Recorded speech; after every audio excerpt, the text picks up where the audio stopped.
नमस्कार शेतकरी बांधवांनो, आज आपण कोरेवाडी तालुका देवणी जिल्हा लातूर येथील प्रगतिशील शेतकरी दत्तात्रय माधवराव अर्जुने यांच्या प्रक्षेत्रामध्ये असून 4 एकरचा राजमा प्लॉट या ठिकाणी आपण पाहत आहात. अतिशय सुंदररित्या या ठिकाणी राजमा प्लॉट आलेला आहे. त्यांनी राजम्यामध्ये आंतरपीक म्हणून पपई घेतलेली आहे. त्याचबरोबर या ठिकाणी कारळाचे पीकसुद्धा दिसत असून सध्या अतिशय चांगले पीक आलेले आहे. फुलोरा अवस्थेमध्ये राजमा पीक असून सोयाबीनला पर्यायी पीक म्हणून राजम्याकडे अतिशय चांगल्या पद्धतीने पाहता येते. प्रत्यक्ष आपण त्यांची यशोगाथा, त्यांची कहाणी त्यांच्या जुबानी ऐकूया. दत्तात्रय रामराम. नमस्कार. तुम्ही राजम्याकडे कसं काय वळलात? पर्यायी हरभऱ्याला पर्यायी म्हणून राजमा चांगला आहे. बर आणि कमी कालावधीमध्ये लवकर निघणार आहे. बर कुठून आणलात राजमा बियाणं? कळंबवरून आलेलं आहे. बर वाघा जातीचं आहे. बर आत्तापर्यंत त्याला 2 फवारण्या झालेल्या आहेत. बर 70 दिवसामध्ये प्लॉट निघतो. बर किती एकर आहे? 4 एकरचा प्लॉट आहे. बरं ठीक आहे. पेरणी कशी झालेली आहे? अंतर कसं आहे? पेरणी याची 14 इंचावर केलेली पेरणी आहे. बर मध्ये आंतरपीक पपई आहे त्याच्यामुळं. बर पपई कशामुळं घ्यायचं ठरवलं तुम्ही? अधिक उत्पादनासाठी पपई घेतलेली आहे. बरं, या ठिकाणी मध्ये मध्ये कारळाचं पीक सुद्धा घेतलेलं आहे. बऱ्याच ठिकाणी कारळाचं पीक दिसत आहे. काय योजना आहे कारळाच्या पिकाची? कारळामुळं आपल्याला मधमाशीचं नियोजन करता येईल. हां, मधमाशीची मुलं पॉलिनेशन होईल आणि जास्तीत जास्त उत्पादन वाढेल.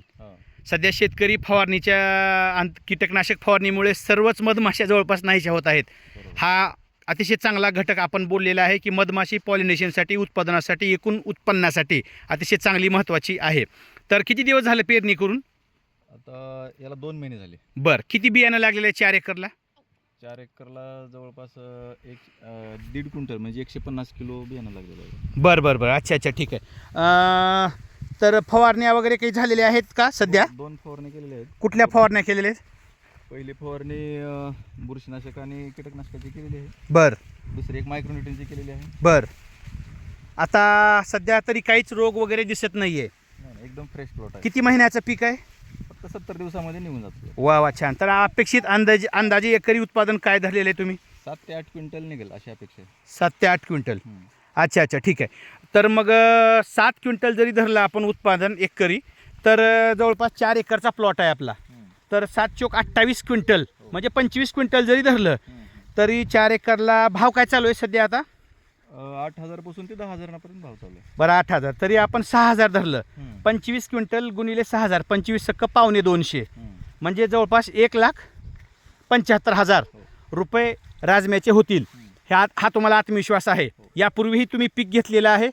तर हरभऱ्याला पर्यायी पीक म्हणून अतिशय चांगला राजमा पीक शेतकऱ्यांनी घ्यावं असं तुम्ही आवाहन करत आहात. तालुका कृषी कार्यालय देवणी, तालुका कृषी अधिकारी सन्माननीय श्री कृष्णा मुंडे सर, मंडळ कृषी अधिकारी सन्माननीय अश्विनी पाटील मॅडम, गावचे सहाय्यक कृषी अधिकारी श्री कांबळे साहेब, त्याचबरोबर कृषी विभागाचा सर्व टीम या ठिकाणी राजमा पिकाची यशोगाथा पाहून तालुक्यामध्ये हरभरा पिकास पर्यायी पीक म्हणून राजम्याकडे पाहावे असे आवाहन करत आहे. धन्यवाद दत्ताजी.